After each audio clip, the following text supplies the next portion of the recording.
El Triunfo se encuentra en el estado de Baja California Sur, en México, en las estribaciones de la Sierra de la Laguna, a unos 50 kilómetros de la ciudad de La Paz.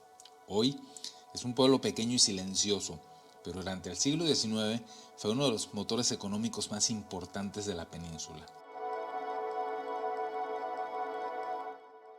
Este punto concentró algunos de los yacimientos de plata y oro más ricos de la región y se convirtió en un nodo estratégico para la minería, la fundición y el procesamiento de metales en una época en la que la extracción de recursos definía el destino de territorios completos. Aunque la presencia minera en la zona era conocida desde el siglo XVIII, fue a mediados del siglo XIX cuando el Triunfo se consolidó como un asentamiento formal.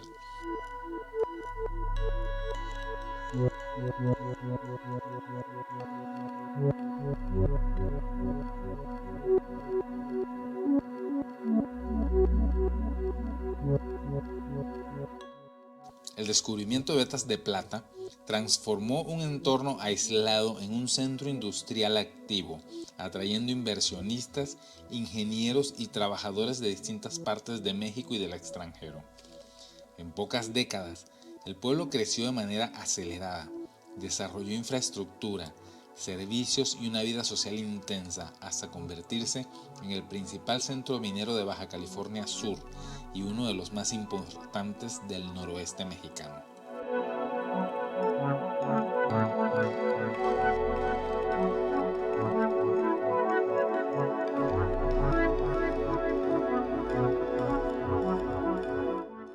El punto máximo de este auge llegó en la segunda mitad del siglo XIX, cuando el Triunfo dejó de ser únicamente un lugar de extracción para convertirse en un sitio de transformación industrial.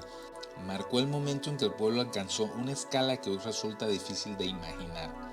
La plata que salía de estas montañas no solo generó riqueza local, sino conectó al Triunfo con redes económicas internacionales, integrándolo a un sistema industrial que dependía de recursos intensivos y mano de obra constante.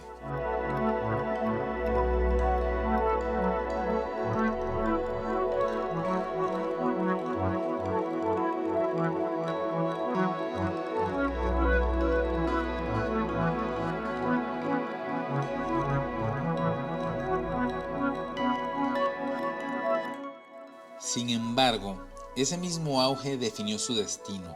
Cuando los minerales comenzaron a agotarse y el sistema dejó de ser rentable, la inversión se retiró, las minas cerraron y la población comenzó a emigrar. El Triunfo no colapsó de un día para otro, fue quedando atrás. Lo que permanece hoy no solo es un conjunto de ruinas, sino un paisaje que permite leer con claridad cómo funcionó la minería, que tuvo impacto en el territorio y qué sucede cuando el desarrollo económico se construye sobre recursos finitos.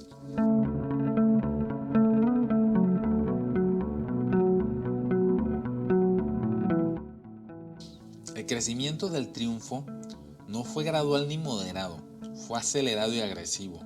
A mediados del siglo XIX, el descubrimiento de vetas de plata colocó al Triunfo en el centro del mapa minero de la península.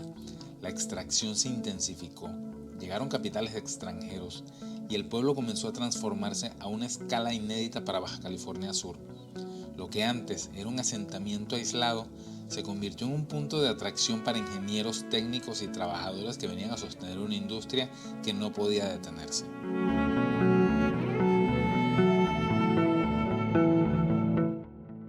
Durante su apogeo, el Triunfo contaba con varios miles de habitantes y operó como un verdadero complejo minero industrial. No solo se extraía mineral, se procesaba, se fundía y se transportaba. Se levantaron instalaciones, caminos y sistemas productivos que respondían a una lógica clara: maximizar la producción. La minería definía los ritmos del pueblo y su economía y vida cotidiana.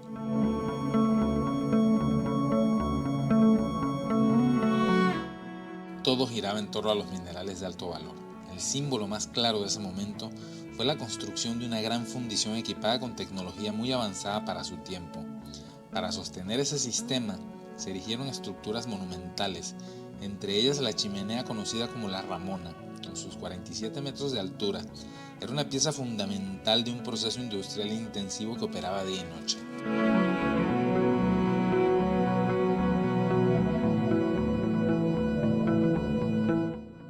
El auge minero eventualmente convirtió al Triunfo en el centro económico más importante de Baja California Sur, pero también dejó una huella profunda en el territorio. La extracción constante de materiales, sin restricciones ambientales, marcó el paisaje y condicionó el futuro del pueblo. En ese momento, nadie hablaba de las consecuencias a largo plazo. El objetivo era extraer mientras fuera posible. Ese momento de máxima producción necesitaba una infraestructura capaz de sostenerlo. La minería del Triunfo ya no dependía solo de la extracción, dependía de la transformación del mineral en el propio territorio.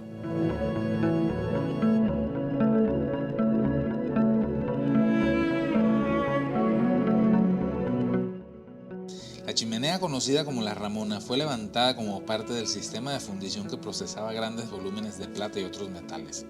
Con sus 47 metros de altura, esta estructura no fue pensada como un monumento, sino como una pieza clave de un complejo industrial que operaba de manera constante.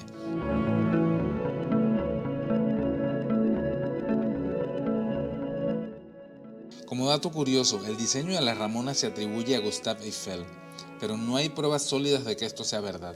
La realidad se inclina más a una compañía minera alemana que tenía diseños muy similares de estas estructuras y tenía antecedentes de haber operado en la región. Pero cualquiera que sea la realidad, refleja el nivel de ingeniería que alcanzó el Triunfo durante su apogeo y la conexión directa del pueblo con redes técnicas y económicas internacionales.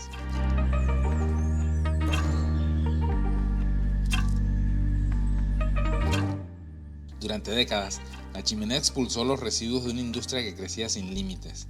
La extracción intensiva de estos metales sostuvo la economía local, pero también dejó una carga ambiental y estructural que con el tiempo se volvería evidente. Cuando la minería comenzó a declinar y las fundiciones fueron clausuradas, la Ramona dejó de cumplir su función original y quedó expuesta al abandono.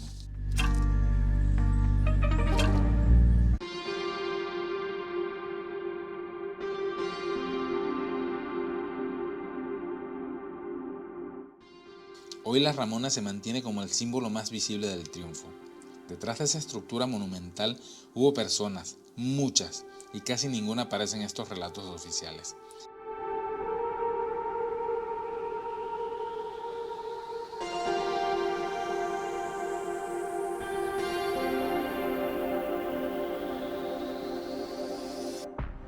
La vida cotidiana del Triunfo giraba completamente alrededor de la minería. Trabajo pesado, repetitivo y peligroso. Derrumbes, explosiones, polvo y enfermedades formaban parte de la rutina diaria. La riqueza que salía de estas montañas tenía un costo humano constante.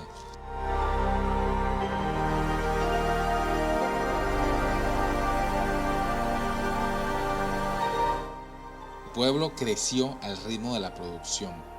Hubo comercios, talleres y espacios de convivencia, pero todo dependía de que las minas siguieran funcionando. Cuando el turno terminaba, la vida seguía marcada por el cansancio y la incertidumbre. Aquí no se venía a hacer fortuna fácilmente, se venía a resistir, como mucho de lo que sucede en la península. El Triunfo también fue un punto de encuentro de culturas. La minería atrajo trabajadores de distintos orígenes, población local, migrantes nacionales y comunidades extranjeras que llegaron para cubrir la demanda de mano de obra. Entre ellas, la comunidad china tuvo una presencia constante, ocupando trabajos duros y poco visibles dentro del sistema minero.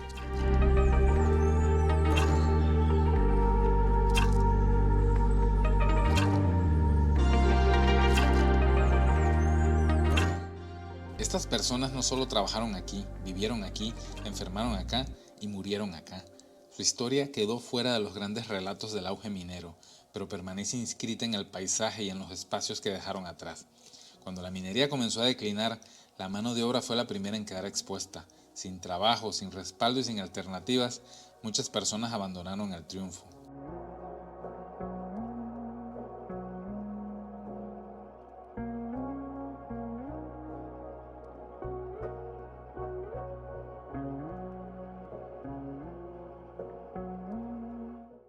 Otras se quedaron, cargando con las consecuencias de un modelo que ya no las necesitaba.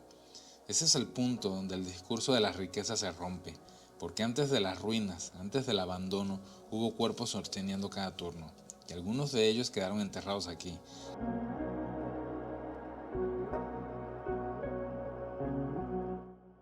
Como ya he mencionado antes, los cementerios son una radiografía de las sociedades donde se encuentran. No mienten, no maquillan el pasado, dicen quién tuvo poder, quién tuvo nombre, quién fue necesario y quién era descartable. En el Triunfo, esa radiografía es brutalmente clara. Durante el auge minero de finales del siglo XIX, este pueblo no era una comunidad homogénea, era una estructura jerárquica importada desde fuera. La compañía minera funcionaba bajo un modelo industrial británico, con capital extranjero, tecnología europea y una división social estricta. Esa división no solo organizaba el trabajo, también organizaba la vida y la muerte. El panteón inglés es el ejemplo más evidente, aislado, cercado y elevado, contiene únicamente 13 tumbas. No son muchas, pero su ubicación lo dice todo. Allí se enterraba exclusivamente a personas consideradas parte del núcleo técnico e intelectual de la operación minera. No compartían espacios con el resto del pueblo, ni en vida ni después de ella. La ironía es que hoy esas tumbas carecen de nombres visibles. La élite que controló la industria quedó reducida a 13 tumbas anónimas, separadas, silenciosas, observando desde lo alto un sistema que colapsó.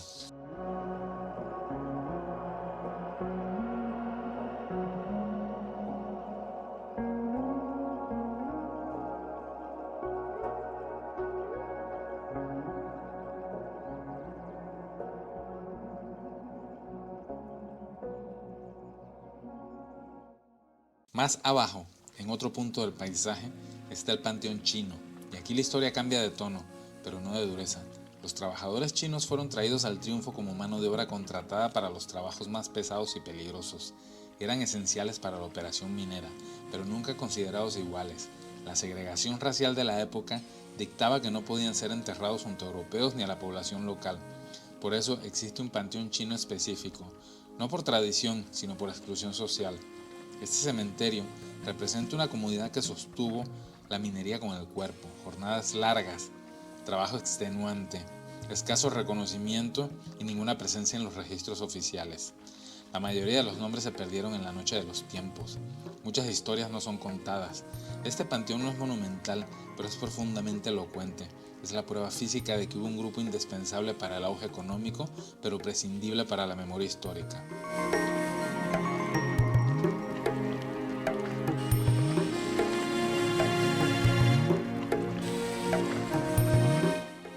La existencia de estos dos panteones separados es la expresión directa de una sociedad colonial e industrial de donde la procedencia, el color de tu piel y el rol económico determinaban incluso dónde podías ser enterrado.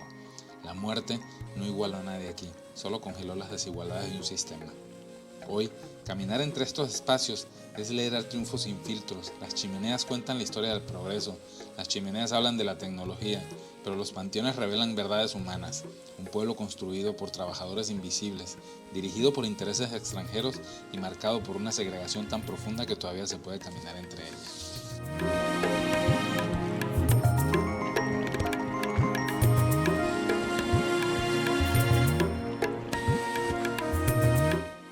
Porque al final, como siempre digo, los cementerios no solo guardan cuerpos, guardan estructuras sociales. Y en el Triunfo, esto sigue ahí, vivo, intacto, esperando a que alguien lo mire de frente y lo cuente como es. Hoy, el Triunfo ya no es un pueblo minero, las máquinas se fueron, el ruido industrial quedó enterrado bajo el polvo del tiempo. Lo que hoy queda es un lugar que ha aprendido a mirarse a sí mismo con otros ojos, un pueblo que entiende que su mayor valor no está bajo tierra, sino en su historia y cómo ha decidido contarla. El turismo que llega hoy al Triunfo no viene buscando ni oro ni plata, viene buscando historia, identidad y verdad. Viene a caminar entre ruinas industriales, a mirar chimeneas que ya no producen nada, a entrar en panteones que incomodan y obligan a pensar. Ese cambio es clave, porque cuando el lugar se abre al turismo desde la memoria y no desde el espectáculo, empieza a ser justicia histórica. Hablar de justicia histórica aquí no significa reescribir el pasado ni borrar sus contradicciones. Significa nombrar a quienes fueron invisibles, reconocer que el auge minero tuvo costos humanos y ambientales y aceptar que el progreso de unos se construyó sobre el trabajo duro y la exclusión de otros. El Triunfo hoy tiene la oportunidad de contar esa historia completa, sin romanticismo y sin silencios. El Triunfo en el presente se mueve entre dos fuerzas. Por un lado, el turismo que puede generar economía, empleo y futuro. Por el otro, la responsabilidad de no convertir su historia en decorado. El equilibrio está en mostrar el lugar tal como es, bello, duro, complejo y profundamente humano.